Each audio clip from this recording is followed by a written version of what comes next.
Au nom de Didier Fassin, qui ne peut malheureusement pas être ici ce soir, il est aux États-Unis, et de moi-même, le Collège de France a le grand bonheur d'accueillir ce soir Ailton Krenak pour une conférence exceptionnelle, pour une Florecidad et une Florestania, habiter la Terre à l'Anthropocène. On le dit toujours, mais je pense que c'est inutile de le répéter peut-être. Il n'est pas nécessaire de présenter Ailton Krenak, mais je voudrais quand même dire quelques mots à son sujet pour souligner la grande chance que nous avons de pouvoir l'écouter ce soir. Je crois que l'on peut dire en premier lieu qu'Ailton Krenak est un survivant et le témoin d'un désastre.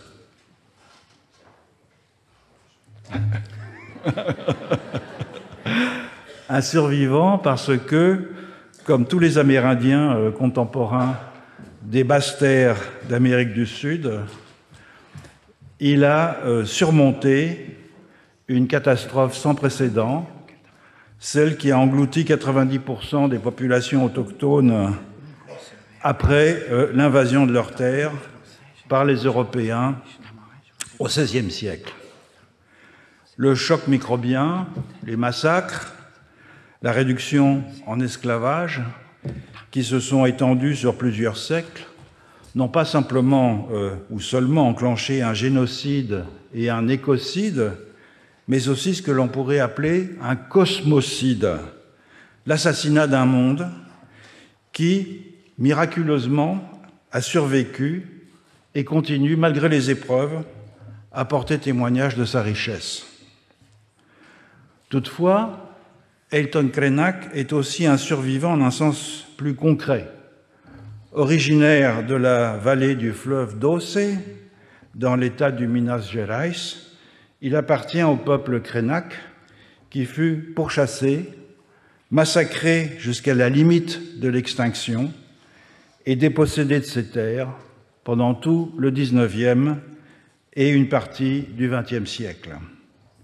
Le dernier coup porté au peuple Krenak fut la rupture en 2015 du barrage minier de Fundão, qui causa non seulement la mort de 19 personnes, mais aussi la dévastation avec un torrent de boue toxique de toute la vallée du fleuve Doce, territoire du peuple Krenak, le plus grand crime écologique commis jusqu'alors au Brésil. Le fleuve Doce, Watu en Krenak, est maintenant un fleuve en état de coma. C'est l'expression qu'emploie Ailton Krenak pour en parler lui-même. Pourtant, Ailton Krenak s'est toujours refusé à n'être qu'une victime, la proie des circonstances. Au fil des années, il est devenu un témoin, non pas tant des vicissitudes que son peuple a subies, que d'une manière d'habiter le monde qui tranche sur celle que nous propose la modernité. Avec Raoni Metuktire, Álvaro Tucano et David Kopenawa, il est l'une des figures éminentes qui apparaissent à la fin des années 1970 pour porter haut et fort la voix des Amérindiens du Brésil. À ce titre, il joue un rôle prépondérant dans l'élaboration de la Constitution brésilienne de 1988 qui, pour la première fois, prévoit des droits spécifiques pour les Amérindiens et pour leurs terres. Les droits existent, ils ne sont pas toujours respectés, mais au moins ils sont fixés dans la Constitution, quels que soient les efforts qu'on fasse pour limiter leur portée. À cette même époque, il participe à la création de l'Union des Nations indigènes, qui devient une force politique à l'échelle nationale. Militant du mouvement environnemental, il organise dès 1989 l'Alliance des peuples de la forêt, qui rassemble des communautés d'habitants de la forêt, pas simplement des Amérindiens, des Quilombos, des Seringueiros aussi, mais aussi évidemment des indigènes. Et il défend auprès de l'UNESCO le projet de création d'une réserve de biosphère sur la Serra do Espinhação, qui verra le jour en 2025. À la fin des années 1980, il fonde l'organisation non gouvernementale Núcleo de Cultura Indígena, consacrée à la défense au Brésil des cultures indigènes. Mais Ailton Krenak est un témoin d'un genre particulier. Il ne fait pas seulement entendre sa voix partout où sont menacés les droits des autochtones, au Brésil et à l'étranger, dans des rassemblements militants, dans les arènes juridiques ou dans des salles de conférences comme celle-ci. Il le fait aussi dans des livres, une dizaine jusqu'à présent, dont 3 ont été traduits en français par les éditions Dehors, Idées pour retarder la fin du monde, Futur ancestral et Le réveil des peuples de la Terre.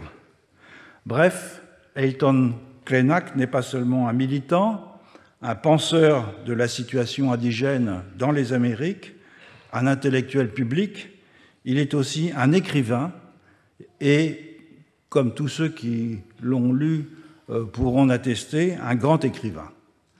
Et c'est à ce titre qu'il a été élu en 2024 à l'Académie brésilienne des lettres, l'équivalent au Brésil de l'Académie française. Le premier autochtone à se voir conférer cette distinction. La conférence qu'il nous propose ce soir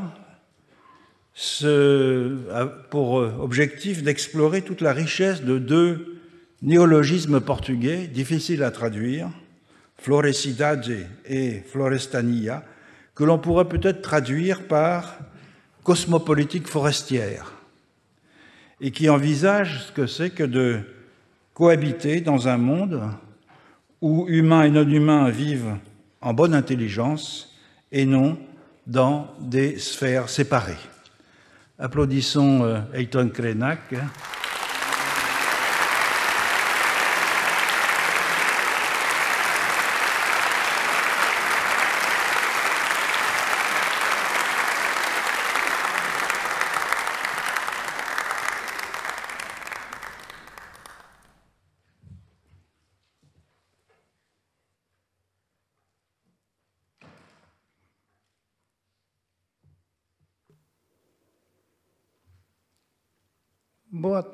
Bonjour, bonjour à toutes et à tous ceux qui sont venus ici pour donner de la couleur à cet auditoire cet après-midi, cette fin d'après-midi. Alors, je pense que vous avez la traduction, donc vous pouvez me comprendre, voilà, et qui fait en sorte que je puisse m'exprimer sans ces interruptions. C'est une traduction simultanée qui est assez fluide, qui est un privilège et une satisfaction très, très grande pour moi. Le fait d'être introduit ici, n'est-ce pas, d'avoir présenté par le maître d'Escola, qui est un grand penseur d'une œuvre interminable, qui est celle de créer l'espace afin que les autres cosmovisions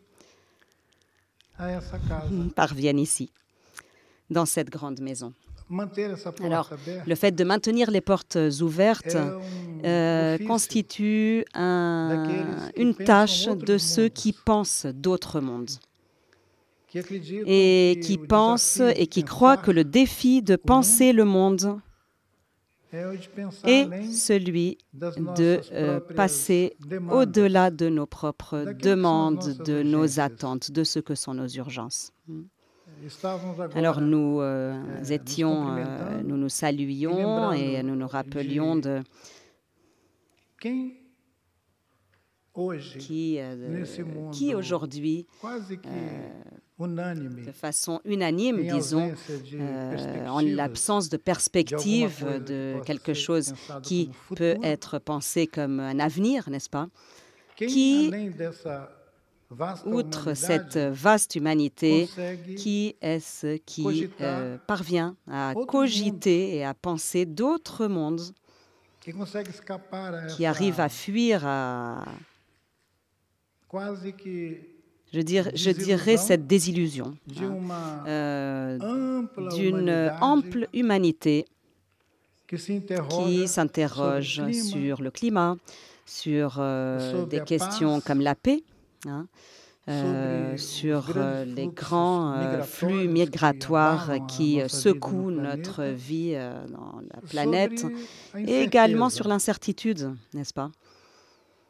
Et le thème de ma présentation aujourd'hui, hein, qui est Florestania, Florestania et Florecidade, alors, peuvent apparaître comme quelque chose de nouveau, en effet, mais j'insiste, je pense que je cherche à communiquer des expériences. Hein. Il ne s'agit pas d'une thèse, il s'agit d'expériences, n'est-ce pas? Et il y a déjà plusieurs personnes dans diverses communautés, de celles qui justement pensent d'autres mondes et qu'elles ont construit dans leur lutte de tous les jours, dans leurs aventures, dans divers pays périphériques, n'est-ce pas?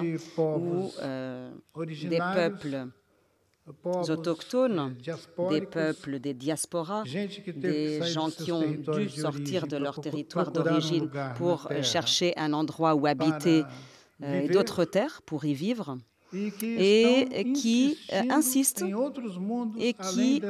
qu'il y a d'autres mondes outre cette expérience il s'agit presque d'une expérience terminale, n'est-ce pas, que nous, comme humanité globalisée, que nous vivons au XXIe siècle, à présent. Alors, la compréhension des crises systémiques n'est plus une nouveauté pour personne. Nous sommes plongés là-dedans maintenant.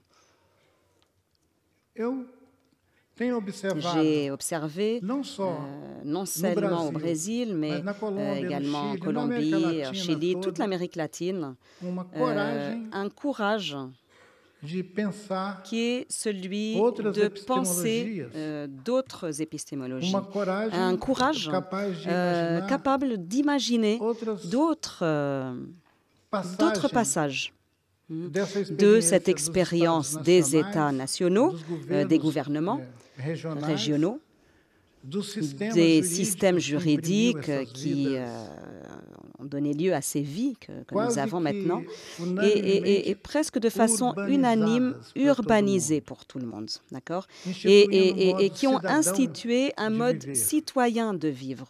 Ce mode citoyen de vivre, qui n'est autre chose que l'engagement de vie de ces communautés dans les marchés, d'apporter ces personnes dans le marché.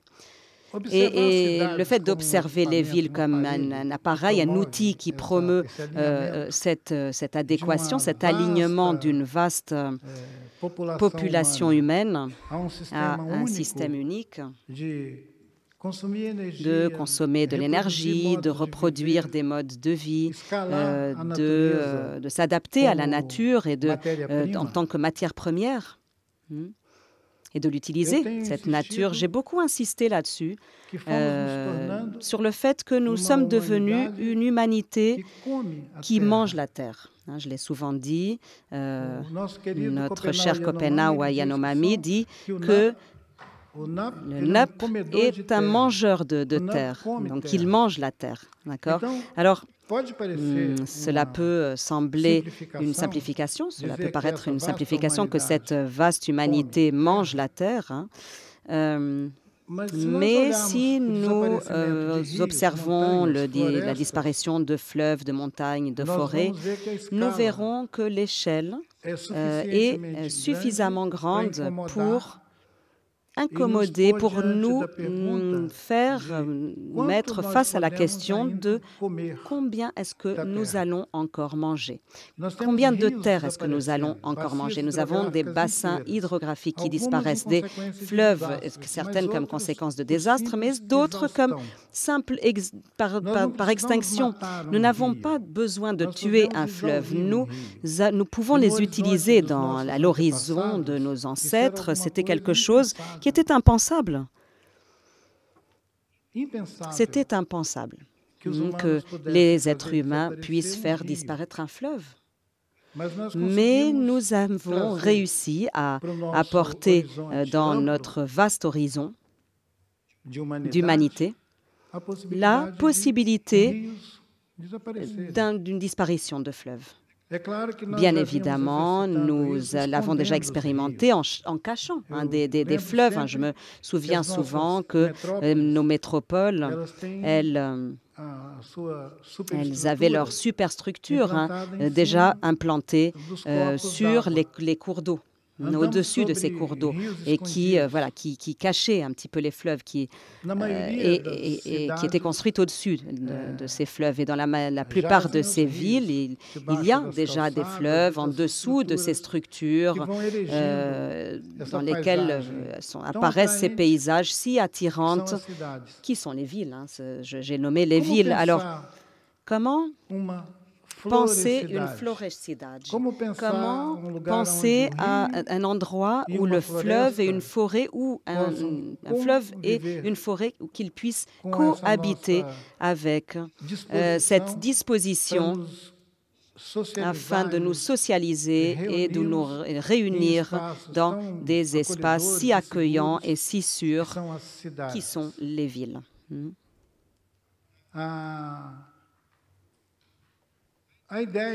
L'idée que nous avons des villes comme abris, comme lieu sûr d'accueil, c'est peut-être l'idée la plus connue et répandue tout au long de ce que l'on appelle de civilisation. Et cette expérience a été elle a été vraiment bien réussie, et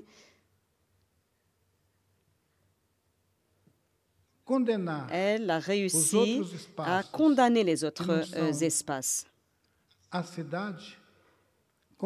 les villes comme des endroits vides. Et pendant très longtemps, nous avons entendu dire que l'Amazonie était un énorme vide.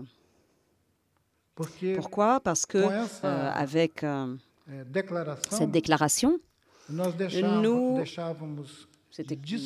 laissions un espace disponible. Et c'était plusieurs espaces d'ailleurs, très vastes espaces, où nous pouvions avancer avec cette monoculture des métropoles, des villes. C'est-à-dire que nous avons l'habitude de penser la monoculture en termes de paysage, n'est-ce pas? Et nous ne sommes pas habitués à voir les gens en train d'apprécier la multiplication des espaces urbains comme monoculture. Et on dirait, il semble que c'est quelque chose de très évident d'étendre le tapis urbain sur tout le corps de la Terre, à l'exception de ceux que nous exonérons, n'est-ce pas, et que nous excluons en incinérant, en calcinant avec nos activités économiques. D'accord? Et donc, nos villes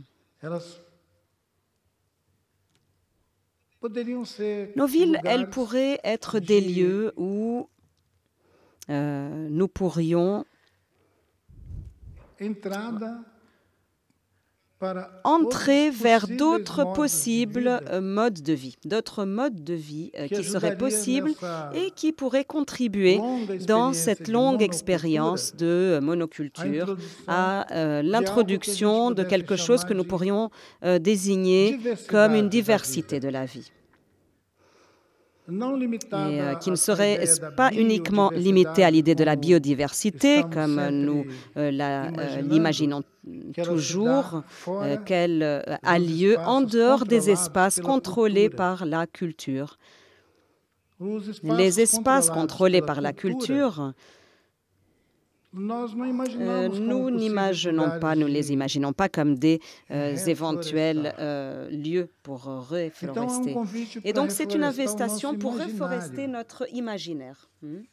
Peut-être que nous pourrions effectivement imaginer la reforestation de notre imaginaire pour que les espaces que nous habitons et que nous instituons comme des lieux où nous préférons vivre et en agrandissant et en approfondissant nos expériences comme communauté humaine, qu'elles puissent également recevoir d'autres humanités qui ne seraient pas cette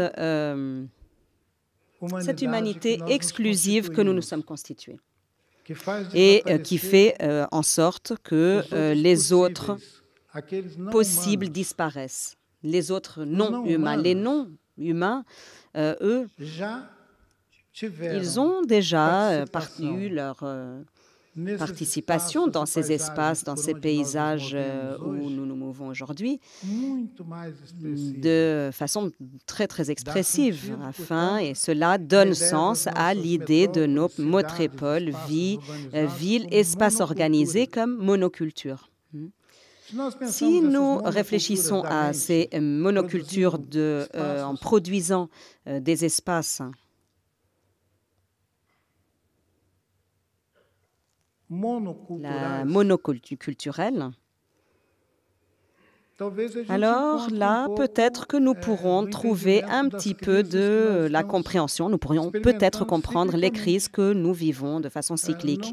Nous ne parvenons pas à traverser une décennie de plus sans avoir des grandes frayeurs, sans une annonce qui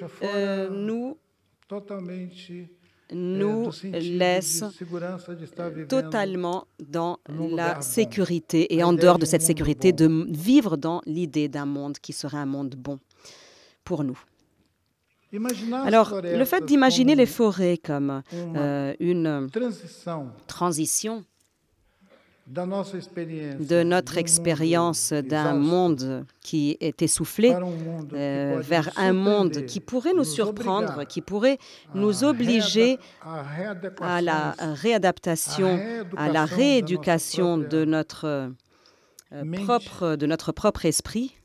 C'est ce que j'appelle la reforestation de notre mode de pensée du monde que nous habitons, que nous partageons. Nous sommes, la plupart d'entre nous, nous sommes très, très confortables dans cette monoculture de monde. Nous nous sentons à l'aise. Pourquoi? Parce que ce qui est sûr et apparemment stable, c'est quelque chose qui fait en sorte que le vice apparaisse, qui nous habitue. Donc, cela pourrait nous constituer effectivement une société qui serait très habituée et dépendante de cette monoculture de l'esprit. D'accord. Et jusqu'aux années 60, jusqu'aux années 70, nous écoutions des sons distants de quelque chose qui nous animait, quelque chose qui nous encourageait, le changement de monde. Et le signe de tout cela, c'était des révolutions. Alors, je ne sais pas quand est la dernière fois que quelqu'un a parlé du mot « révolution » ici. Ou ailleurs. Quand j'ai entendu, c'est un mot qui a perdu tout son sens. Révolution, à moins qu'elle ait lieu dans d'autres mondes, dans le monde de la biologie, peut-être dans le monde des idées, c'est très rare. Voilà. Mais si nous n'avons plus cette subjectivité animée par des possibilités de changement et de grands changements dans le monde, alors c'est quelque chose qui est lié à la monoculture qui a été instituée pour nous tous, à partir des espaces que nous cultivons et par l'expérience en elle-même de penser le monde que la monoculture de l'esprit présuppose et implique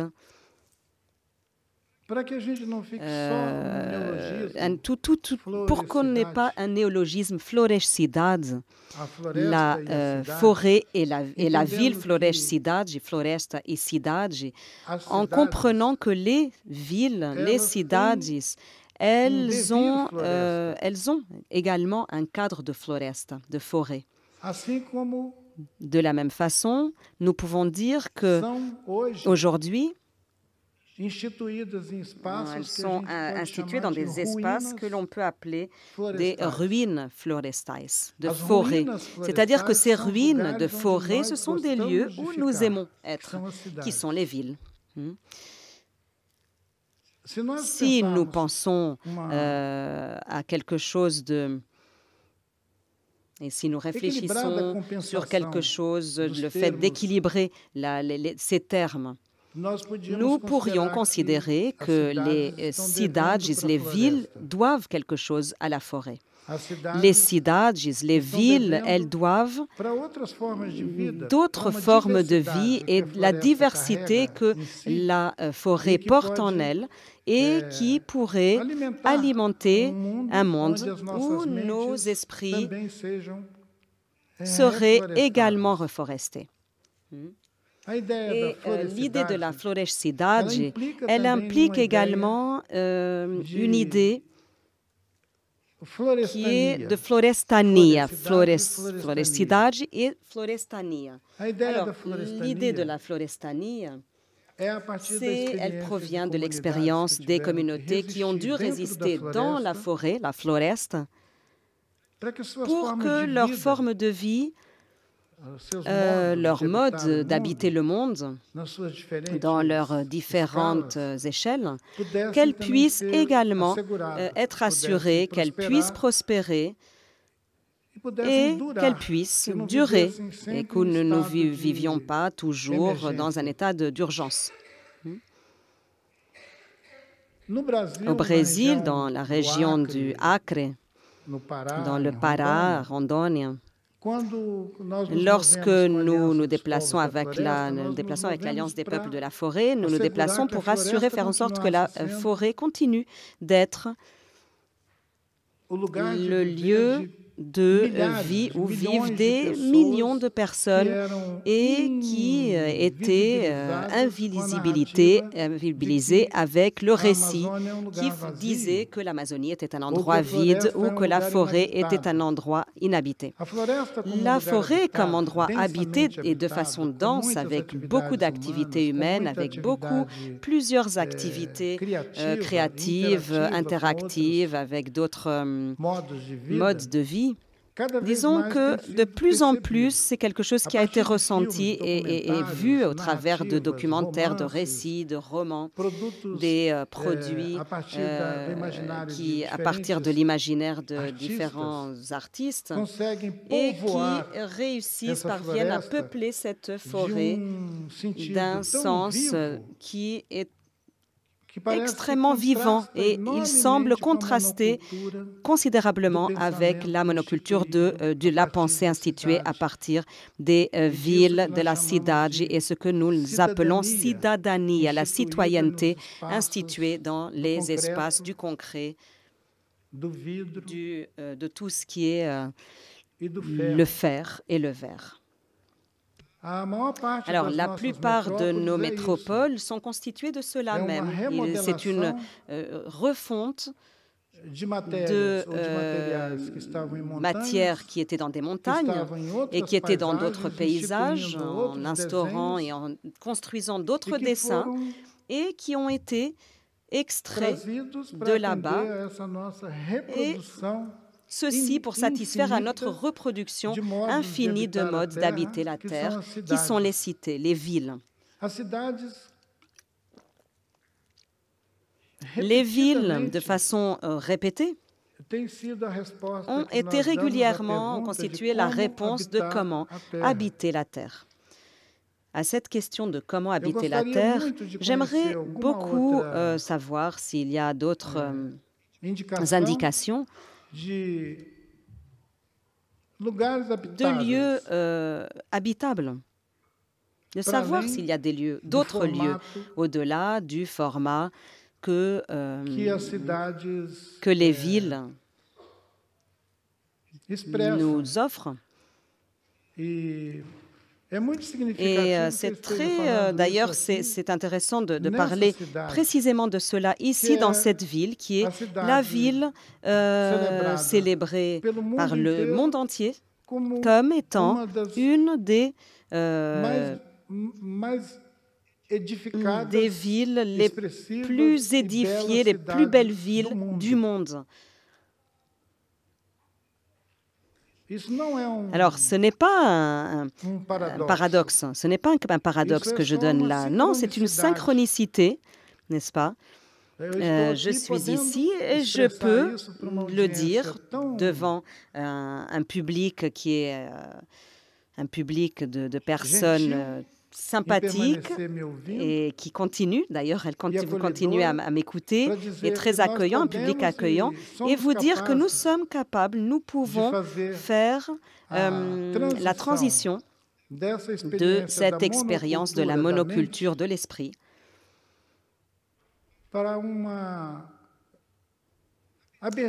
une ouverture vers d'autres cosmovisions, vers une ouverture à d'autres récits de monde qui ne seraient pas si exclusifs et excluants également, dans le sens où ils ne conçoivent pas d'autres possibilités,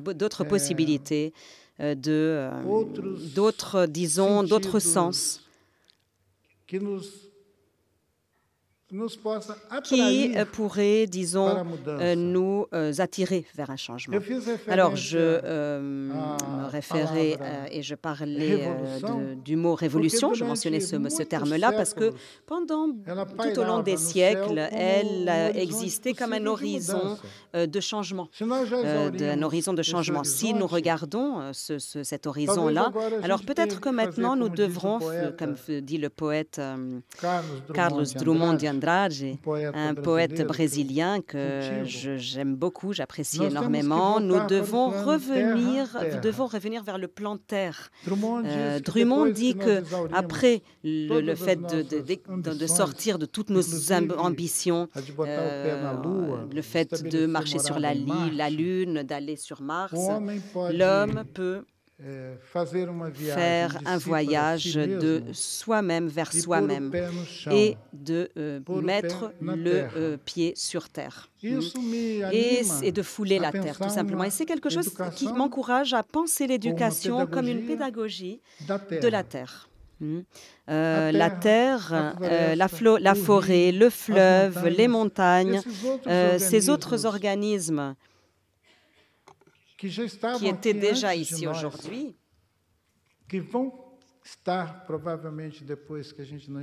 et qui continueront après que nous ne serons plus là, n'est-ce pas? Je me souviens avec notre cher Vivero de Castro, qui a inclus dans un de ses textes, il l'a fait figurer d'ailleurs en présentant le livre de Davi Kopenhau et Yanomami, La chute du ciel, l'affirmation de Lévi-Strauss nous dit que l'homme, très certainement, n'est apparu sur la Terre, sur la surface de la Terre, que très récemment. Et très certainement, il ne sera plus là après la Terre. Après cette disparition. Mais avant chaque événement, c'est nous qui passons, c'est nous, cette présence la plus éphémère du corps de la Terre. Nous causons des dommages irréparables sur d'autres formes de vie, comme si nous avions la propriété de la Terre à notre disposition. Le fait de penser la Terre et qu'elle est partagée avec des milliards d'autres organismes pourrait nous aider à respirer de façon plus légère, le fait de jouer plus, le fait d'avoir plus l'expérience de jouir de la vie et de faire l'expérience que la vie est une danse cosmique. La vie n'est pas exactement le fait de porter des pierres, même si pour construire des belles villes, il en faut. Parce qu'il y a toujours des gens qui portent des pierres. Lorsque nous voyons des paysages qui sont construits, même pour plus belles, même s'ils sont très très beaux, quelqu'un a dû charger ces pierres et porter ces pierres. pour les construire. Moi, j'ai été souvent vu et perçu comme un penseur à qui l'on attribuait même la condition de philosophe de ces peuples autochtones. D'autres nous disent, oui, mais la philosophie est une tradition de l'Occident. Caetano nous a déjà dit que le fait de philosopher, c'est un rêve allemand. Et heureusement que vous comprenez, certains comprennent le portugais, parce que si je pense que je peux penser, je peux cogiter d'autres mondes, mais sans m'aligner avec cette tradition de la philosophie. Mais moi, j'ose penser le monde au-delà de mes propres besoins. Quelqu'un peut voir d'ailleurs dans mes pratiques d'oralité, de narrateur, de conteur d'histoire, un homme de 40 et quelques années, 50 ans, qui dit, alors si je n'étais pas si incommodé du monde, je pourrais accrocher mon hamac et rester ici en train d'attendre que le temps passe. Voilà, parce que cette expérience d'accrocher et de mettre son hamac et de rester en paix, en laissant reposer de façon reposée, laisser le temps couler, c'est une expérience qui est très, très rare. C'est quelque chose que beaucoup de gens n'arriveraient pas à faire, même pas pendant un mois, et moins encore pendant un an, et jamais pendant toute une vie, hein, jamais. Pourquoi? Parce qu'ils préfèrent porter des pierres.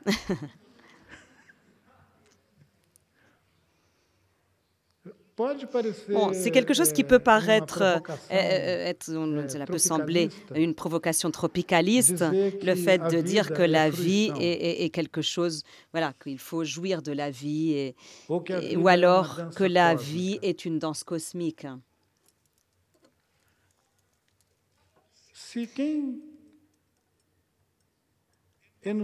Si les gens qui énoncent cette possibilité font l'expérience d'autres passages du temps, d'autres expériences de vivre ce que nous appelons le temps, ce ne sera pas si étrange. Mais très certainement, pour les personnes qui m'écoutent ici, elles vont penser, mais c'est de la poésie. C'est uniquement de la poésie parce que, très bien, les poètes peuvent nous dire des choses comme cela. La vie est une danse cosmique. Voilà, c'est de la poésie. Je veux voir des gouvernements le dire, ça. Mais dernièrement, les gouvernements ne disent rien. Ils ne disent rien qui fait sens. Et donc, le fait de dire que la vie est une danse cosmique est important. C'est important, ce fait-là. Dans beaucoup de traditions différentes et qui ont donné origine à ma pensée krenak, la possibilité de monde qui s'articule de façon vaste nie l'existence d'un monde unique. Pour moi, il est beaucoup plus difficile d'accepter cette idée d'un monde unique plutôt qu'une idée de plurimonde, de monde pluriel. Au pluriel, justement. J'ai mentionné au début de ma présentation, je vous disais qu'en Amérique latine, une pensée andino est capable de réfléchir sur des plurivers. Le fait de réfléchir à des différentes cosmovisions en articulant des compréhensions du monde qui cohabitent sans éliminer l'autre, sans cette furie qui est instaurée dans la modernité, du fait d'être toujours en concurrence avec l'autre, de ce besoin d'être toujours en concurrence, toujours en dispute, qui est arrivé à quelque chose à un point si élevé que nous sommes sur, effectivement, une planète actuelle dans l'idée des idées, le livre Idées pour repousser la fin du monde. Et je dis qu'il nous semble que nous avons, on dirait que nous avons une partie de l'humanité d'un côté du mur et en espérant que l'autre pousse, effectivement, tire et qu'elle tire sur le revolver. Est-ce que j'exagère?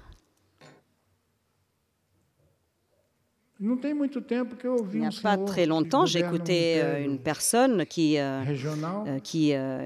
un leader d'un empire régional qui disait qu'il était prêt à une confrontation globale, mondiale. Et de temps en temps, il y a quelqu'un qui répète une menace comme celle-ci d'ordre planétaire. On dirait que nous sommes sur un film de science-fiction. Est-ce que c'est plus tranquille, le fait de cohabiter avec des mondes dans un monde de science-fiction plutôt que d'imaginer d'autres mondes? Est-ce que nous sommes effectivement... Nous sommes là avec cette réalité et figés dans cette réalité. Et est-ce que le fait de penser d'autres mondes déstabiliserait nos convictions et perturberait complètement nos convictions? C'est quelque chose qui attire vraiment mon attention et j'étais très stimulée par vos présences ici, le fait que vous soyez ici pour écouter ma présentation. Et très souvent, je me suis demandé si je ferais une présentation dans ce modèle de conférence ou alors si j'aurais l'opportunité d'avoir un dialogue avec mon hôte ou ces idées sur la Floresidade, la Florestanie, que ces idées pourraient être présentées d'une façon plus, disons, plus amicale, moins formelle, professorale. Et lorsqu'on m'a donné la possibilité de parler de là où je vous parle, j'ai pensé que cet endroit d'où je vous parle ici était somme toute agréable afin que je puisse voir vos visages à tous, afin que nous soyons presque sur la même longueur, le même plan, en nous observant, en vivant l'effet qu'ont ces mots sur chacun de nous. J'ai appris que ces mots ont un pouvoir de créer des mondes. Alors, ici, dans cette maison, de nombreuses personnes ont déjà parlé de cosmovision, de récits, de création de mondes. Et ces mondes ont été créés à partir des mots. Le fait de croire que les mots créent des mondes, qu'elle a le pouvoir d'instituer, d'instaurer d'autres mondes, c'est un pas très important et c'est une ressource, un outil très important afin que nous puissions réfléchir à d'autres mondes. Le fait de commencer à comprendre et à croire que les mots ont un pouvoir. Si les mots n'ont pas de pouvoir, n'ont aucun pouvoir, alors disons que nous serons enfermés dans un abîme sensoriel.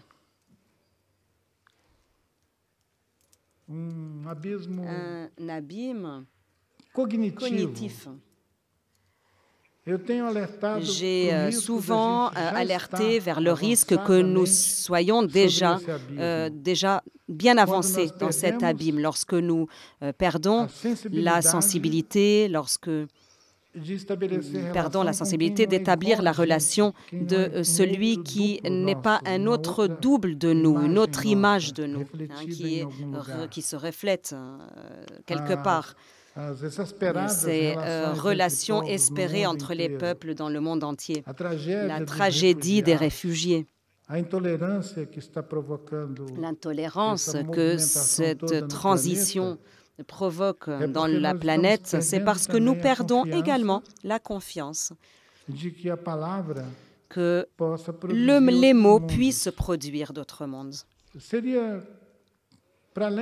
Outre la joie, des poètes, au-delà de cette joie des penseurs, disons que ce serait une conquête, une avancée très importante des humanités plurielles pour qu'elles puissent rétablir le don de la parole, le pouvoir de la parole. Le fait d'expérimenter la parole comme quelque chose qui puisse avoir le pouvoir de créer des mondes. Je sais que nous sommes presque à la frontière entre des visions magiques de changement et parfois même des idées religieuses sur le fait de changer le monde. Mais lorsque nous écoutons un chaman comme Davi Kopenhau qui annonce que nous sommes sous la menace constante d'une chute du ciel sur nos têtes,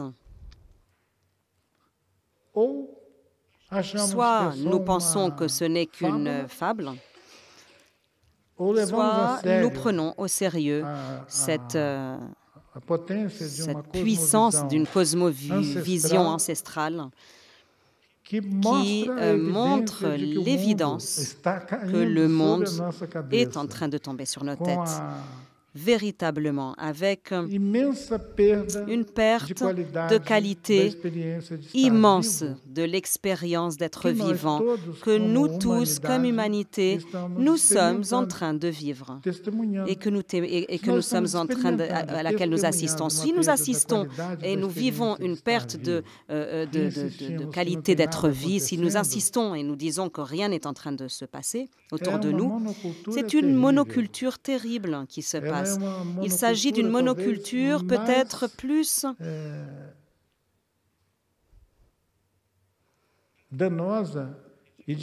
qui est plus difficile encore d'être confrontée et de celle que nous appliquons et nous transposons dans le corps de la terre, comme l'utilisation de quelque chose de bellique pour faire en sorte que la terre donne ce qu'elle est supposée donner et ce que nous pensons qu'elle est supposée donner. Alors, je me souviens d'invoquer un cher ami, un ami très cher, un quilombola, Negro Bispo, qui n'est plus parmi nous pour faire cette fête, mais qui inspire le fait de penser des mondes dans ce que la terre donne et la terre veut.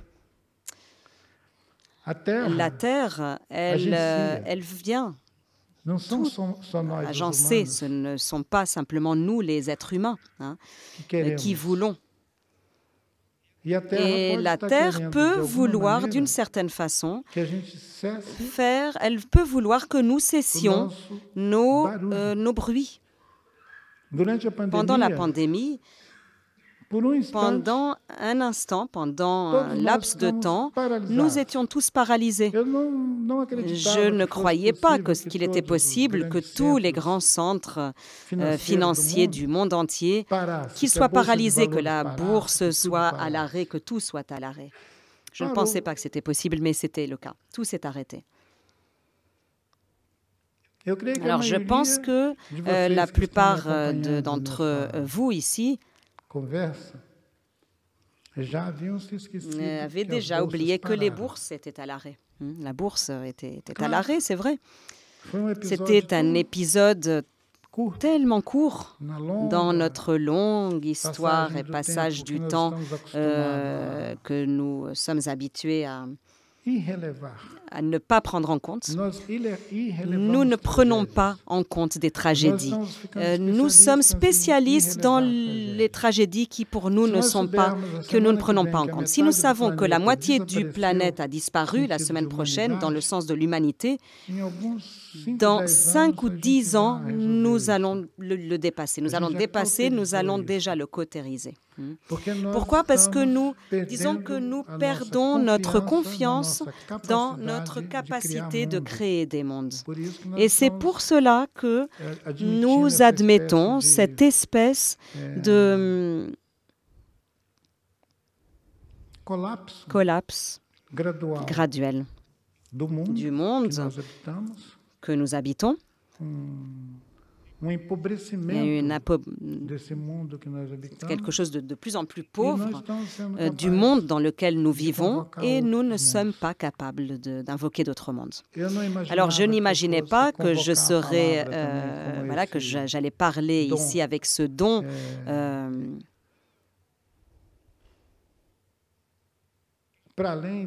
au-delà de nos réflexions d'êtres humains, mais c'est bien, c'est quelque chose de positif. J'ai cette confiance, disons, que cette pratique de l'oralité, elle a ses propres statuts. Comme les gens qui, d'ailleurs, ont toute une formation d'académiciens qui sont préparés, qui font des textes, des articles, qui écrivent des livres, ceux qui viennent aussi de l'oralité, qui ont transmis les guinots, qui ont transmis des histoires millénaires et qui vont continuer à le faire tant qu'ils en auront, quand il y aura des gens pour le faire dans le monde. L'oralité, c'est quelque chose d'inépuisable, un registre inépuisable, et ceux qui croient dans le pouvoir de la parole, ceux qui persévèrent dans ce qu'ils ont appris avec leurs ancêtres, et grâce à leurs ancêtres, peut effectivement nous avoir et voir des parachutes colorés sans peur, même s'ils doivent faire une conférence dans le Collège de France. Merci, merci beaucoup.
Merci Elton pour ces provocations tropicalistes qui, comme vous avez pu le voir, ont recueilli l'assentiment du public et dont nous avons bien besoin pour continuer à penser un peu en faisant des pas de côté. J'ai bien aimé la définition que vous rapportiez de la philosophie comme un art de rêver d'autres mondes. Ça m'a rappelé une remarque d'un collègue amérindien dans un colloque il y a quelques années en Amazonie équatorienne. Andrea Luz était là et j'avais fait un exposé pour expliquer de quelle façon j'imaginais qu'on pouvait symétriser l'anthropologie de façon à ce que le rapport entre le sujet scientifique et l'objet étudié ne soit plus dans une situation de dissymétrie comme c'est le cas encore à l'heure actuelle. Et un auditeur, Schwarr, donc un locuteur de Heinz Stitchem, m'a dit « Oui, c'est très bien tout ça, mais est-ce que tu as rêvé cette nuit ?» Et au fond, c'était la garantie d'une pensée profonde et novatrice. Alors la question que je me pose, c'est effectivement rêver d'autres mondes et en s'inspirant de ce que des rêves matérialisés dans des discours et des pratiques telles qu'on peut les observer dans beaucoup de régions du monde qui n'ont pas été écrasées par une modernité triomphante, en particulier dans les basses terres d'Amérique du Sud. C'est un trésor, un secours pour nous, mais en même temps, la question que l'on peut se poser, c'est comment passer du rêve au changement, c'est-à-dire comment changer ce monde qu'on a rêvé. Est-ce que vous avez des pistes à nous offrir, parce que je pense que la chose est urgente et que vous avez une longue vie militante, Elton, pour faire changer les choses au Brésil. Est-ce que vous pouvez partager avec nous certains des enseignements que vous tirez de cette longue vie militante pour inciter un plus grand nombre de gens à rêver des mondes alternatifs?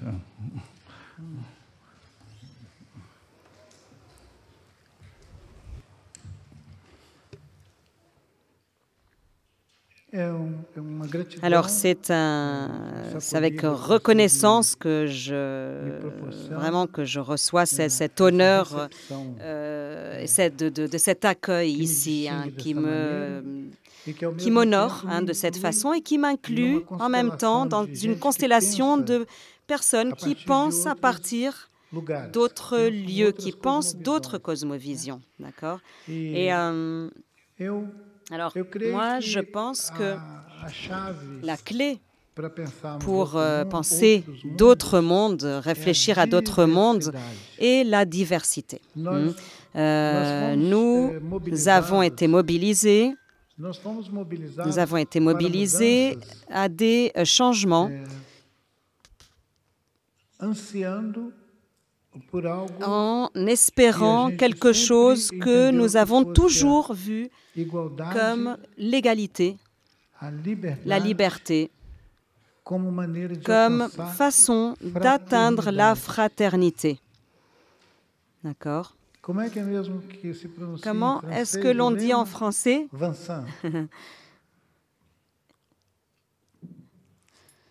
Liberté. Très bien, je le laisse dire. Égalité.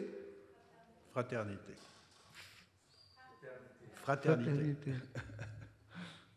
Merci. Alors, nous pourrions en effet inclure la diversité. Si nous incluons la diversité, cela veut dire ouvrir une porte vers d'autres cosmovisions, vers d'autres récits et pour instaurer d'autres mondes, puisque nous avons un modèle de monde, n'est-ce pas? Nous avons un modèle de monde et ce modèle que nous avons, celui qui a été cité dans la configuration d'une modernité triomphante, nous savons déjà de quoi il s'agit. La question est si nous pouvons nous ouvrir à d'autres mondes ou si nous avons si peur que nous préférons rester congelés dans ce monde-là et figés. La possibilité de rester figé dans ce monde-là a été perdue. Pourquoi? Parce que nous avons trop chauffé le climat. Donc nous ne pouvons pas rester congelés, figés. Nous allons rester et nous allons griller dans cette autre opportunité de présenter. Alors dans une possibilité de parler du futur ancestral, quand je le présentais à Buenos Aires, dans une rencontre de très haut niveau, très bien organisée en Argentine, j'ai terminé ma conférence et j'ai dit que si nous continuons encore pendant 1 ou 2 degrés, et si ce réchauffement de la planète continue, nous allons effectivement fondre comme des limaces sur le trottoir. Et il faisait très chaud, il faisait vraiment très chaud, c'était assez effrayant. Et je pense que les personnes se sont senties comme s'ils faisaient l'expérience de fondre vraiment, comme si on était vraiment des limaces sur le trottoir. Et nous avons la possibilité entre congeler cette pensée auto-édifiante comme nous humains qui habitons sur la Terre ou de déstabiliser cette confiance et de faire l'expérience d'autres mondes d'habiter la Terre. D'accord? Alors, souvent, nous pensons que les changements supposent changer ces marques auxquelles nous sommes habitués. Nous devons changer ces marques-là. Peut-être que les changements peuvent venir nous apporter des signes auxquels nous ne sommes pas habitués, et que nous ne savons pas encore lire. Les changements climatiques, ce sont des changements qui sont planétaires. C'est un événement global et mondial. Et même s'il s'agit de quelque chose de très, très menaçant, nous n'arrivons jamais à mobiliser tout le monde en ce qui concerne les changements et la question spécifique du climat. Nous allons avoir une conférence à la fin de l'année sur le climat au Brésil, la COP30, et il y avait toute une attente, très très grande attente, il y a quelques années, sur le fait qu'il s'agisse d'une opportunité très très rare des accords sur le climat afin de les réorganiser, reconstituer. Nous avons eu effectivement toute cette vision a fondu, ce rêve de faire en sorte qu'il y ait une opportunité, que les gouvernements se penchent sur les accords, reviennent sur les accords, notamment celui de Paris qui a été défait, les autres, tous les accords sur le climat fondent. Et alors, le climat, il va continuer sur sa lancée. Il va poursuivre sa lancée. On dirait une exhortation. Ma communication, ma présentation ressemble à une exhortation sur le comment, quelle est la menace qui pèse sur nous. Mais nous ne sommes pas simplement menacés par le climat. Nous sommes menacés sous la menace de notre immobilité également face au monde. L'idée d'une réalité avec laquelle, effectivement, une espèce de consensus sur les réalités, c'est quelque chose qui nous empêche de changer. Des petites choses que nous pourrions changer. La décision, par exemple, de faire l'usage du pétrole, des carburants fossiles, cela semble être une décision impossible pour les êtres humains. Lorsque nous discutons de la question nucléaire, cela semblait être une question impossible. Cela semblait être impossible de prendre une décision. Mais nous avons avancé sur la décision de l'utilisation, de l'usage de l'énergie nucléaire, sur son expansion, plus que sur la question du pétrole. Alors, souvent, ce qui nous empêche le plus de changer, ce ne sont pas les choses les plus complexes, ce sont les choses les plus évidentes.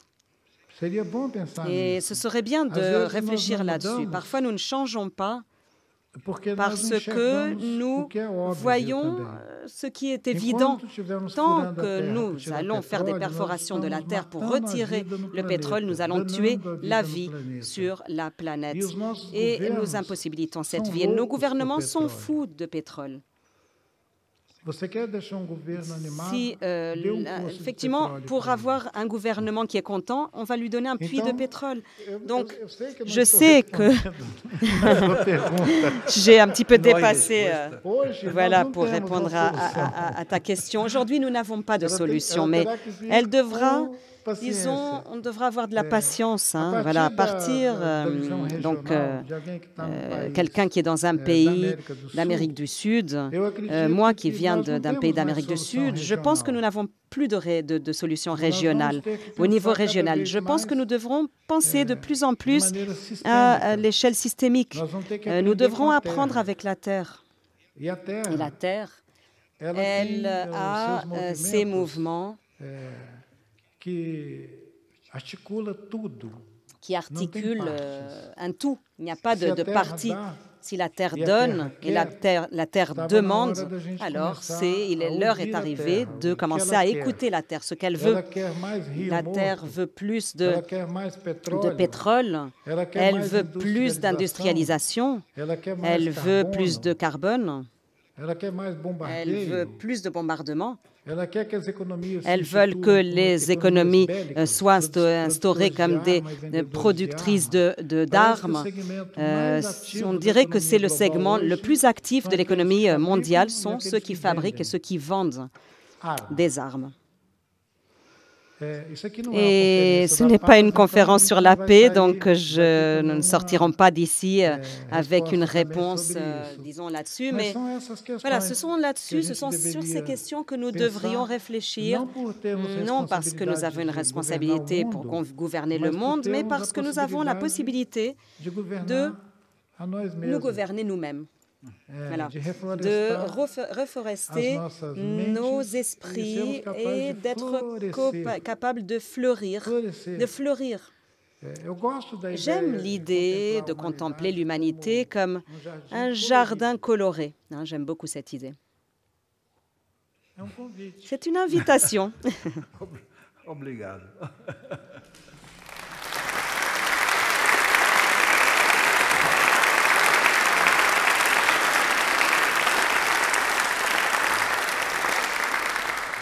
Nous avons un moment pour des questions de la salle. Il y a des microphones.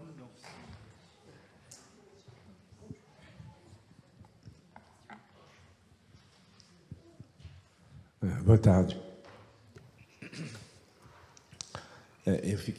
Bonjour, j'ai été très touchée par votre façon de parler. Vous êtes quelqu'un de très doux, très doux, malgré un thème si crucial, profond. On pourrait avoir cette furie et cette rage par cet immobilisme. Peut-être que les choses bougent, mais de façon si lente que, enfin, dans votre présentation, vous avez parlé d'imaginer d'autres mondes, etc. Et moi, je suis français et j'ai étudié un petit peu d'histoire.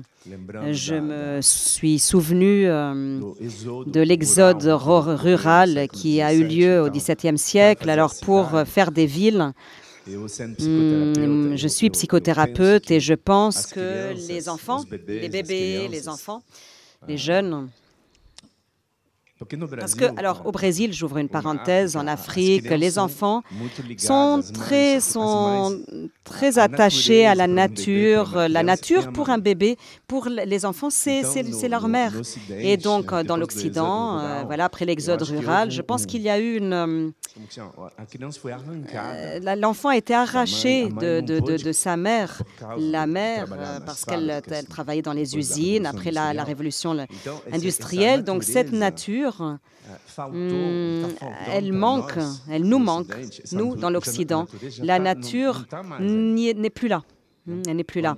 Lorsque la séparation entre le bébé, l'enfant et leur mère, et qui doit leur protéger, qui devait les protéger, et elle ne pouvait pas le faire parce qu'elle travaillait à l'usine.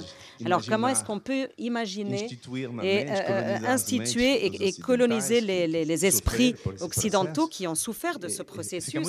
C'est très, très difficile parce que il y a quelque chose, un conditionnement qui n'est plus naturel.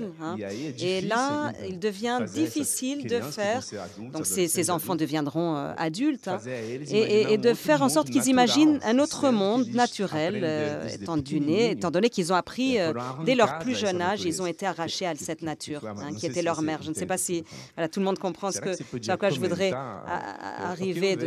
Alors, comment est-ce que vous pourriez commenter? Moi, je vois une des sorties qui passerait pour une transformation brutale de l'éducation. L'éducation, elle ne marche pas dans l'Occident. Alors, est-ce que vous pourriez avoir une idée, vous pourriez commenter un petit peu cette idée que je viens de souligner? Merci beaucoup d'aborder cette question des enfants, de l'enfance, de la jeunesse. C'est, voilà, en voyageant avec un collègue dans le train, nous sommes partis de Lyon. Nous partions de Lyon ce matin et nous sommes revenus à Paris. Et je parlais à quelqu'un qui me disait, alors écoute, Krenak, alors il y avait des enfants qui passaient à côté de nous. Tant qu'il y aura des petits-enfants, le monde peut se recréer. Pourquoi? Parce que eux, ils habitent ces lieux-là, qui n'est pas encore ce monde endommagé, n'est-ce pas, et abîmé. Ils ont beaucoup de courage, ils ont beaucoup de vision, et cela peut ressembler à un monde de rêve, mais ce monde de la première enfance n'est pas exactement ce rêve que nous évoquons ici, ce pouvoir des rêves, de changer, d'apprendre des chemins vers d'autres mondes. Non, ce monde merveilleux qu'est le monde de ces petits-enfants, ces enfants, dès leur plus jeune âge, ils ont le don, le pouvoir merveilleux d'être l'entrée de la vie vers nous. C'est par eux que nous entrons dans la vie. Et comme c'est par eux que nous entrons dans la vie, ce serait illusoire de penser que nous allons les éduquer. L'idée d'éducation de l'enfant, c'est une illusion. Tant que les adultes pensent qu'ils peuvent éduquer les enfants, cela va générer des problèmes. Et j'aimerais insister et vous parler d'une expérience où les adultes sont disposés à passer quelques heures de leur journée à apprendre avec les enfants. Et en vérité, qu'ils peuvent apprendre avec les enfants. Il faut beaucoup de... Voilà, il faut qu'ils soient vraiment très concentrés, il faut qu'ils soient très concentrés, il faut qu'ils fassent attention, qu'ils lâchent tout le reste et qu'ils apprennent avec les enfants, grâce aux enfants et par les enfants. Ce qui est intéressant, c'est que nous soyons capables d'admettre que quelqu'un comme moi, je sois ici en train de vous parler pendant 1 heure, 3, 4 heures, dans une salle comme celle-ci, avec un groupe d'élèves qui vont tout noter, qui sont concentrés et qui vont m'accompagner de façon très éduquée comme des élèves. Mais nous n'aimons pas penser que nous allons faire cela en aidant les enfants. Nous allons apprendre grâce à ces enfants. Les adultes ne veulent pas apprendre avec les enfants. Les adultes, ils sont convaincus qu'ils savent ce qu'ils veulent faire avec le monde et ils font tous ces dommages qu'ils sont en train de causer au monde. C'est un petit peu comme quelqu'un qui rentre dans une salle, qui est armé et qui décide ce qui va se passer. Et ce comportement des adultes concernant l'éducation, je ne connais aucune expérience contemporaine d'éducation que j'aimerais rapporter chez moi.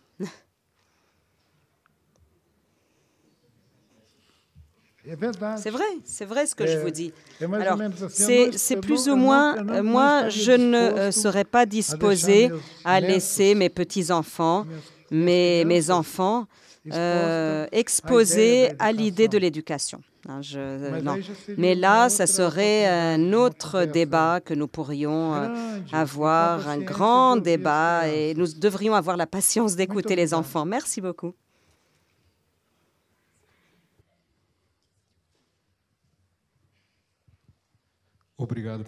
Merci de cette intervention. Mon nom est Willy. Je me sens un petit peu incommodée lorsque j'entends le mot amérindien.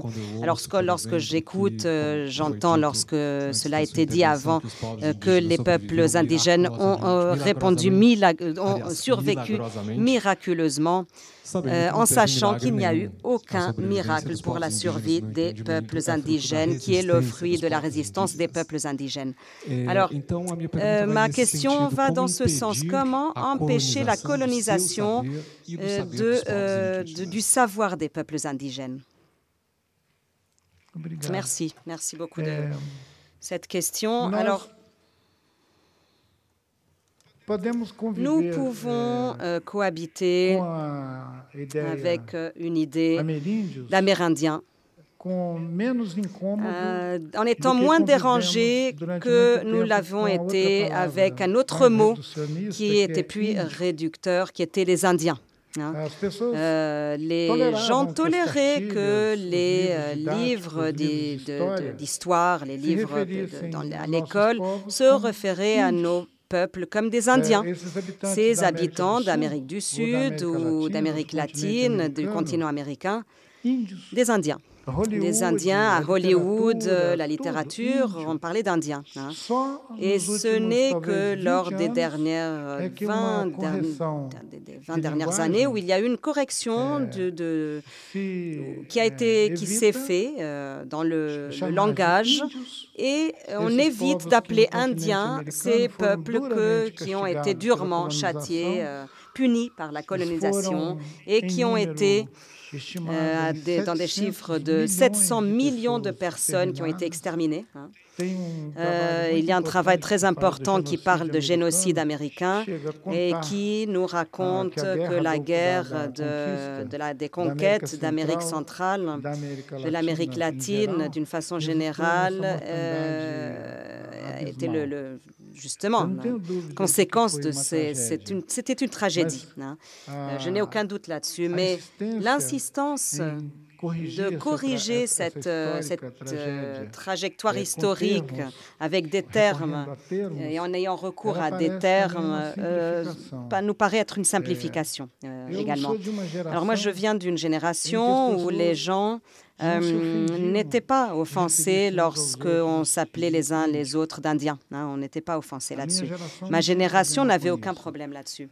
Alors moi, je pense que c'est plus une question de langage, de terminologie. Il y a des gens qui sont très, très offensés des mots. En fait, c'est des mots et rien de plus du langage. Ils pensent que c'est quelque chose qui peut offenser de se référer à l'autre et parler de l'autre d'une façon qui a été calquée par l'histoire et qui a provoqué beaucoup de dommages et qui cherche à corriger cela. C'est très bien de le corriger, mais nous n'allons pas éviter la recolonisation du monde parce que s'il s'agit d'une dynamique de nos sociétés, nous sommes toujours en train d'essayer d'instituer des pouvoirs sur d'autres sociétés, d'instaurer des récits qui puissent agir de façon avantageuse et qui puissent couvrir les récits des autres. Alors, c'est une tendance d'un type de pensée. D'accord? Et parfois, je pense que je suis face à une pluralité d'idées et que je cherche à avoir recours à des termes qui ne provoquent aucun malentendu. Et c'est dans ce sens que nous avons cherché des occasions pour présenter ici ce qui peut être vu comme des néologismes, florestania, florecidade, en réfléchissant à la possibilité de reforester nos esprits, nos mentalités, notre pensée, en créant une écologie de savoir, Si nous imaginons une écologie de savoir, tous les mouvements qui auront lieu dans cette biosphère, dans cet écosystème, sera collaboratif. Nous comprenons de plus en plus que tout dans l'organisme vivant de la Terre est collaboratif. Et l'être humain a besoin d'apprendre à être collaboratif et de collaborer avec la vie sur notre planète. Et avec cette attitude d'écologiser le monde et la façon de produire des pensées, sera moins agressive, sera moins compétitif et moins concurrent si l'on arrive à écologiser notre mode de penser le monde, qui peut être également un mode de reforester notre esprit. Un esprit qui est reforesté, elle ne va pas produire de toxicité. Un esprit reforesté, elle va produire un écosystème sain, où nous n'avons pas besoin d'être en concurrence avec une théorie, avec une thèse de l'autre. Pourquoi? Parce que nous savons que nous habitons des mondes pluriels. La pluralité de monde est une expérience qui consiste en l'expansion de l'esprit. La pluralité des mondes, il s'agit d'apprendre à étendre la subjectivité, et ne pas faire un esprit et un exercice subjectif délimité, mais une extension de la capacité de penser le monde. Sans peur. C'est l'idée des parachutes colorés. Pendant la pandémie, j'ai fait une observation que tout le monde mourait de peur de mourir.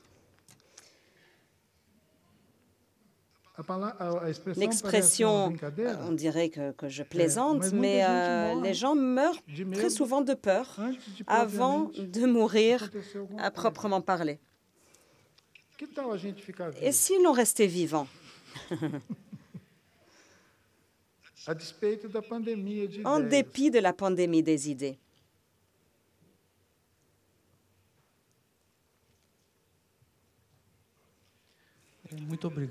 Merci de votre présence ici, c'est si important. Mon nom est Mauricio et j'aimerais poser une question.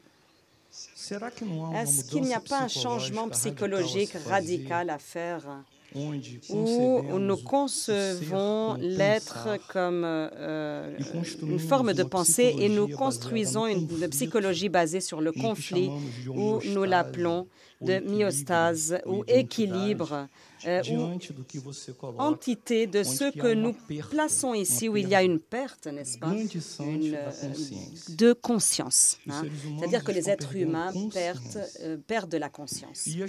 Et les gens, face à la mort, perdent encore plus de conscience. Et la mort nous paraît être quelque chose d'inexorable dans une vie en crise. Dans ce sens, est-ce qu'il y aurait réellement quelque chose qui change ou est-ce que tout se transforme et malheureusement, cela se transforme avec un sens très négatif? Mauricio, merci. Merci. Le fait de penser que tout se transforme est quelque chose qui encourage et qui nous réconforte et qui nous éloigne de cette peur, dans le sens de perdre le monde. Tout se transforme. Dans cette perspective, je comprends que notre espèce centrée, le spécisme de l'humain, lorsque nous pensons à des affinités, nous pensons à des termes de l'humain, d'accord?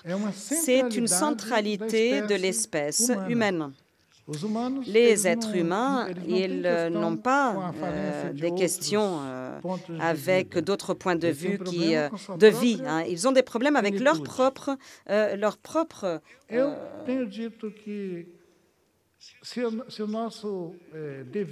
je comprends que si notre devoir d'humain, s'il s'agit effectivement d'un seul, nous sommes passés déjà par le homo, n'est-ce pas? C'est-à-dire que nous sommes homo sapiens.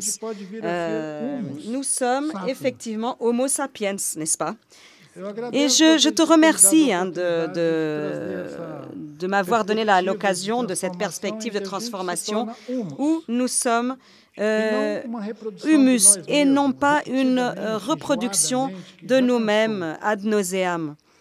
Lorsque nous pensons à des changements sociaux, nous parlons de choses différentes, de changements, de choses qui peuvent être la psychanalyse, de ce qui pourrait être les thèmes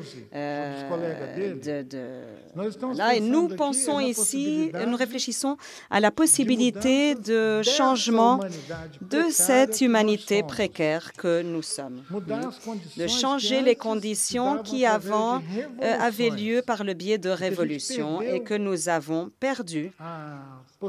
Et nous avons perdu cette possibilité de faire ces changements. Et qui, historiquement, il n'y a pas d'autre écosystème pour une révolution. Les écosystèmes sont très favorables dernièrement pour des génocides comme Gaza, l'Ukraine et d'autres endroits. Et donc, je réfléchis à une transcendance de ces humains. et non seulement une transcendance, n'est-ce pas?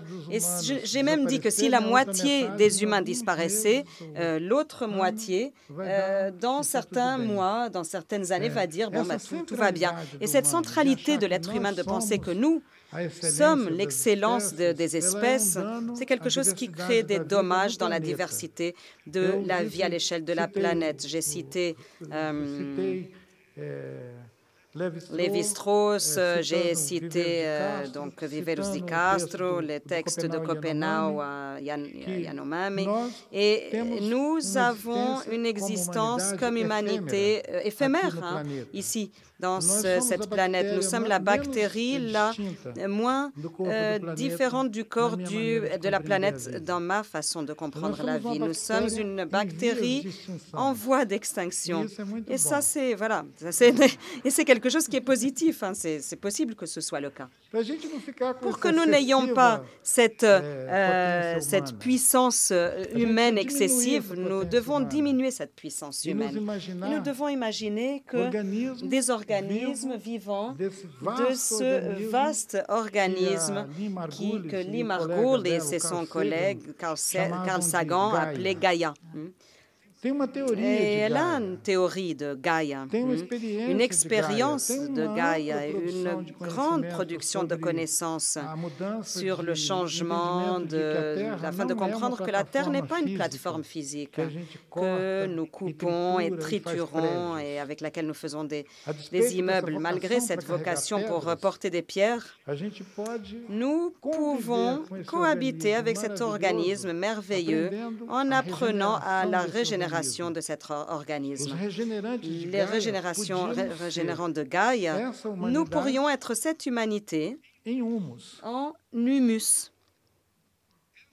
Cette humanité devrait servir à l'organisme de la Terre et arrêter d'exploiter la Terre comme le font comme on le fait de cette façon qui est folle et qui retire le droit de s'autodésigner sapiens. Ils devraient être chassés et on devrait leur retirer le titre de sapiens de ces humains. Ils sont plus homo que sapiens. Et donc, c'est une compréhension critique de ce qui pourrait être un débat idéologique ou épistémologique sur ce que les humains peuvent faire afin de faire en sorte que la vie soit plus agréable, dans un lieu plus agréable. C'est presque, disons, metáfora, né?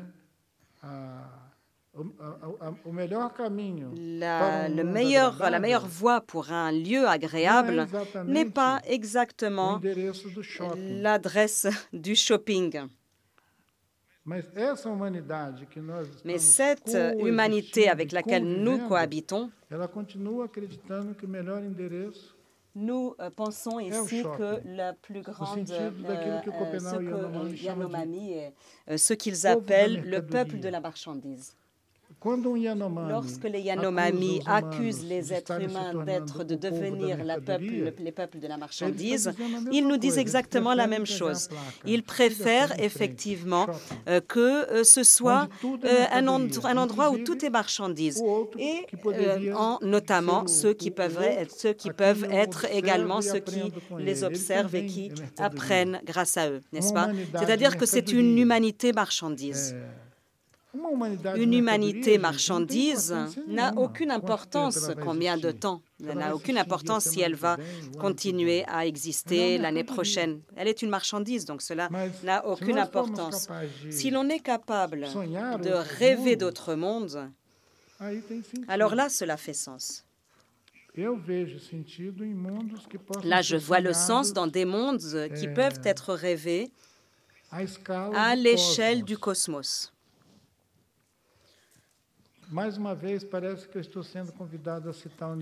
Je dois vous citer Nego Bispo qui nous dit que nous habitons un monde qui a des cosmophobies, qui a une cosmophobie, qui souffre de cosmophobie. tem medo Il a peur. do cosmos. Il a peur du cosmos.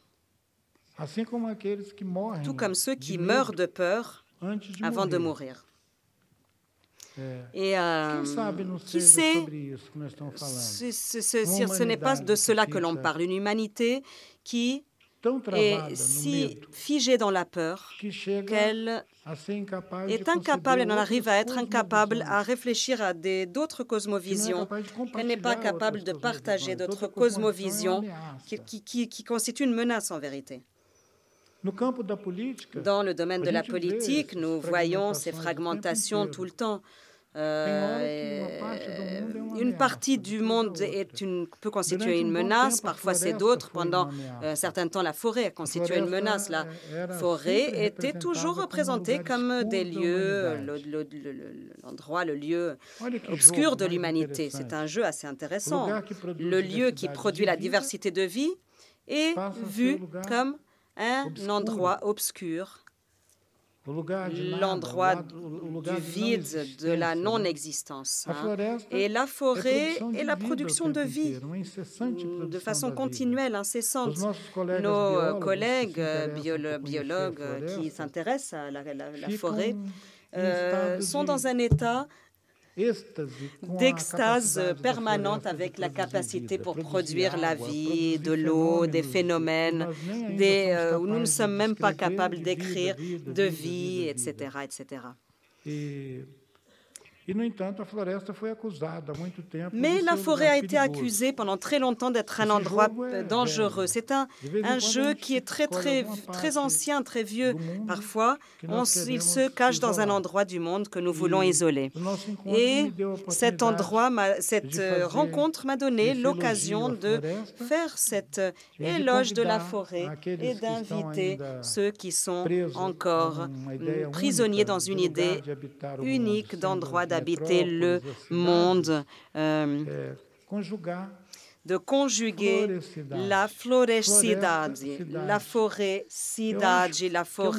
et la ville, qui est un terme intraduisible, comme je vous disais, qui est un lieu agréable, un lieu rempli de forêt, n'est-ce pas? Et qui va devenir beaucoup plus agréable, un lieu beaucoup plus agréable pour habiter. Également. Il ne sera pas, disons, un lieu rempli de dalles, de trottoirs, de structures si dures. Habiter des mondes perméables, évoquer des parandolèses, n'est-ce pas, puisque j'ai cité la Tropicalia. Une idée d'habiter des mondes perméables.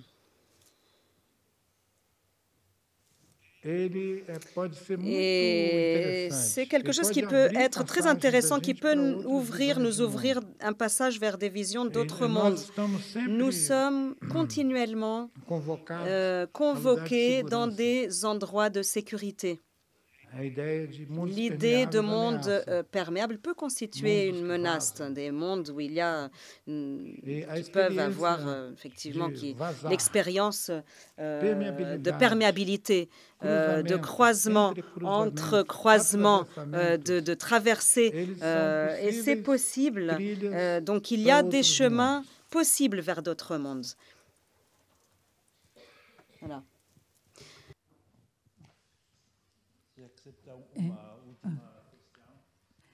Ailton, Ailton, je n'ai pas de mots pour vous remercier, pour dire ma gratitude, mon émotion de vous avoir écouté. J'aimerais vous dire que je considère que vous êtes l'un des plus grands philosophes vivants de la planète. Je voudrais vous remercier pour avoir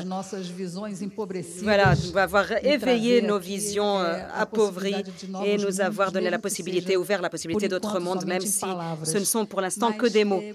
J'aimerais très rapidement parler d'une phrase, quelques phrases que vous avez d'ailleurs en vous citant dans les idées pour repousser la fin du monde, sur l'idée du féminin, parce que vous dites que toutes les histoires retardaient la fin du monde. Ils disaient, en parlant de Gaïa, une déesse parfaite, de beauté, de flux de grâce, de beauté et flux. On voit l'image grecque de la prospérité qui a quelque chose qui est toujours en train de verser la richesse sur le monde. Dans d'autres traditions, Chine, l'Inde, d'autres cultures, dans d'autres cultures, la référence est de quelque chose, d'une figure maternelle qui n'est plus liée à la figure du père masculine. Chaque fois que l'image du père s'insère, c'est toujours pour détonner, pour dominer. Alors, ma question était la suivante, c'était sur la possibilité de retarder la fin du monde également, grâce à une pensée qui ne voit pas la Terre simplement comme la mère, mais également une pensée maternelle sur cette Terre, une pensée féminine, une cosmovision féminine.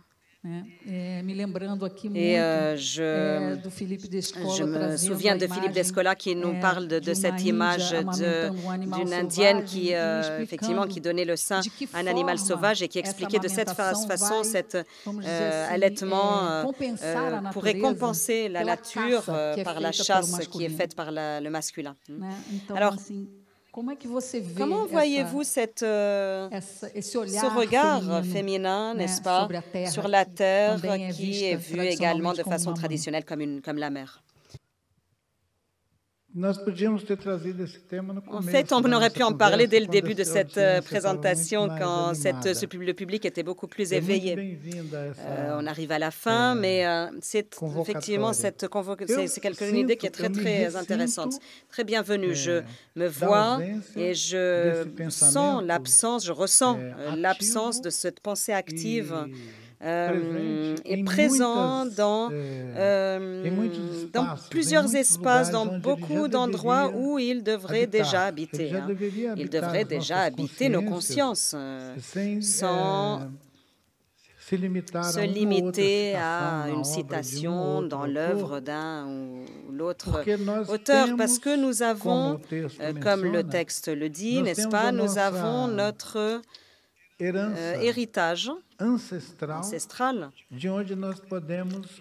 où nous pouvons puiser cette expérience. Elle n'est pas une fantaisie. Nous savons que dans différentes périodes d'histoire où le gouvernement du monde n'a pas été exclusivement celle des hommes. Donc de cette mémoire, il nous reste l'expression matriarcat. Matriarcat n'est pas une alternance du patriarcat. Attention, le matriarcat, c'est une longue période de l'histoire de nous, l'être humain, où la prédominance n'a pas été du pouvoir des hommes, n'a pas été entre les mains des hommes qui ont établi la gouvernance, attention, et où les femmes pouvaient partager la gouvernance de cette société et du monde comme il est perçu. Le monde, à chaque longue période de cette histoire, il a une configuration.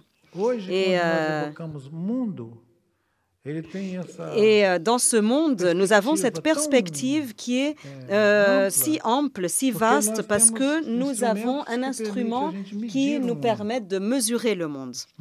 Mais très certainement, les matriarcats ont existé. Ils ont eu des expressions, une expression, ils nous ont ramenés jusqu'ici, jusqu'où nous sommes. Et d'une certaine façon, l'histoire a éteint cette expérience, ces expériences qui ont été instituées et instaurées dans ces périodes pendant lesquelles le gouvernement dans le monde entier n'a pas été exclusivement du patriarcat. Et nous avons une mémoire récente de l'humanité où les hommes gouvernent le monde, de fait. Ils gouvernent le monde et ils décident également ce qui reste de l'histoire. Quelle est l'histoire que nous racontons sur nous-mêmes? Nous racontons l'histoire des hommes. Nous racontons cette histoire et jusqu'à très récemment, les femmes ont été, complètement exclues dans l'histoire, à l'exception d'une sainte. Toutes les autres pouvaient partir. Et nous avons instauré une histoire d'hommes, outre l'idée du patriarcat, qui est des mâles, n'est-ce pas? Nous avions cette idée-là, qui est la matrix des génocides. Okay? Et donc, c'est quelque chose qui peut sembler n'avoir aucun sens si elle est faite par des mâles. Elle ne peut pas être une matrice. Mais oui, elle peut, parce que, voyons bien, nous n'allons pas, lors des dernières 4 000 ans ou 5 000 ans, nous n'aurons pas d'action de génocide qui a été commanditée par des femmes. Mais nous aurons toute une liste de génocides qui sont commandités par des hommes. Oui, là, oui, on en a.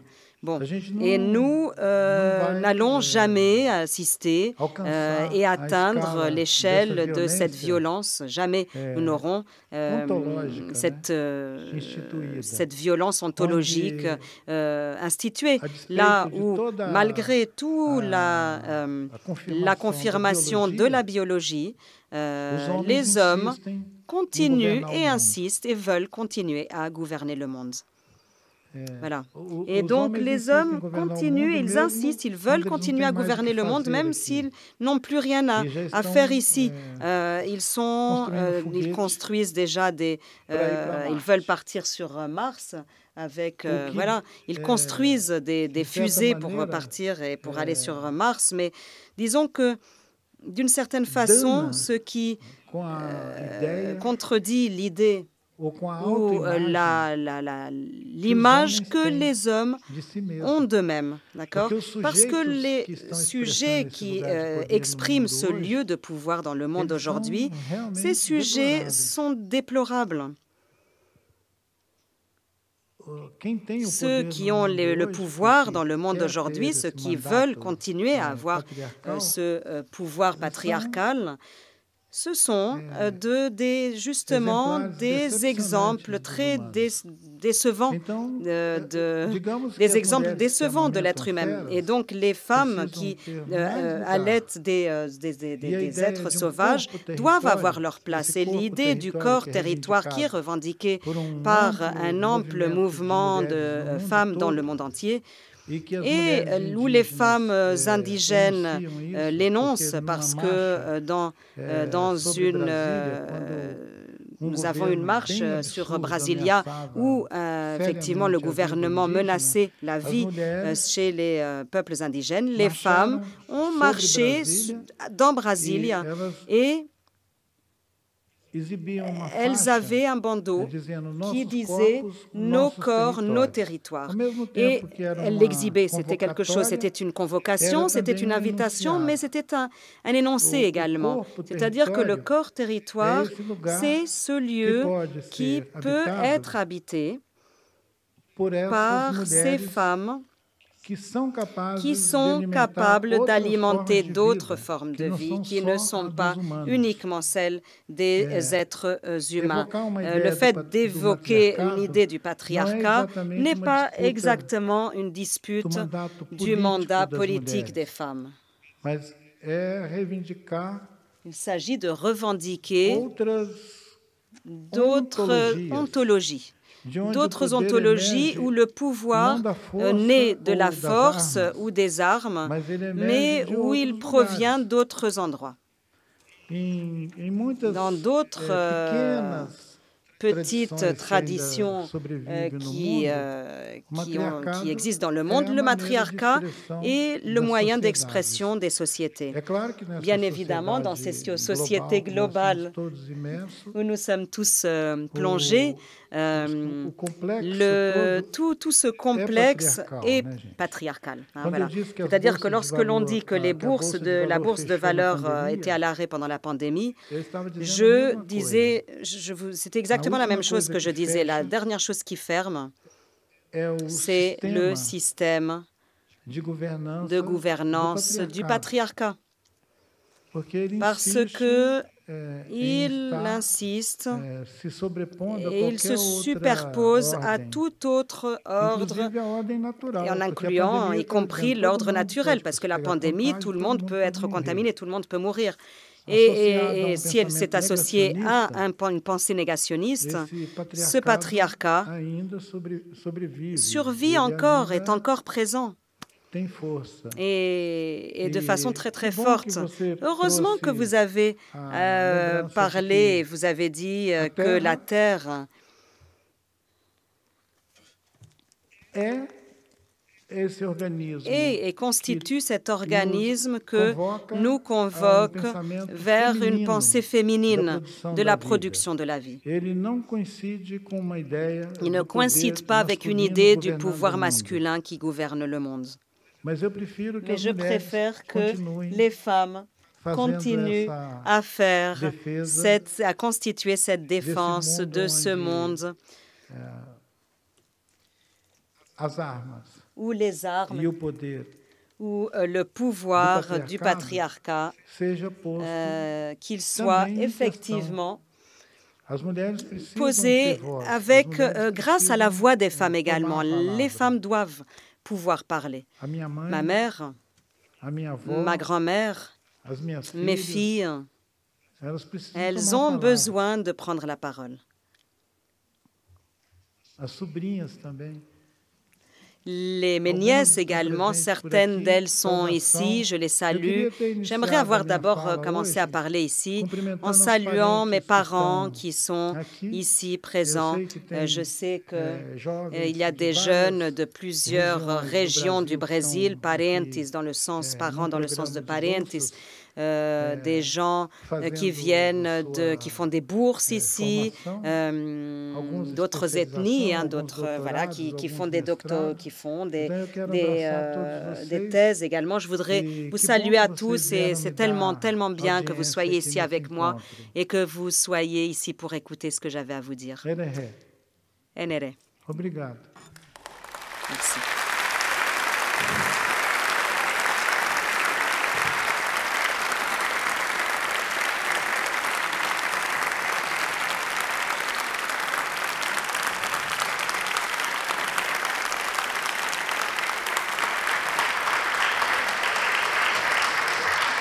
On va terminer à contre-cœur cette soirée en remerciant très vivement Ailton Krenak pour sa conférence et pour sa disponibilité dans les conversations avec la salle. Remerciant aussi la traductrice qui a fait un travail magnifique et très prenant pendant toute cette conférence. Et en lui souhaitant une bonne continuation dans son séjour à Paris, puisqu'il va faire d'autres interventions, notamment dimanche, je crois, il y a un dialogue avec Emanuele Coccia. Obrigado.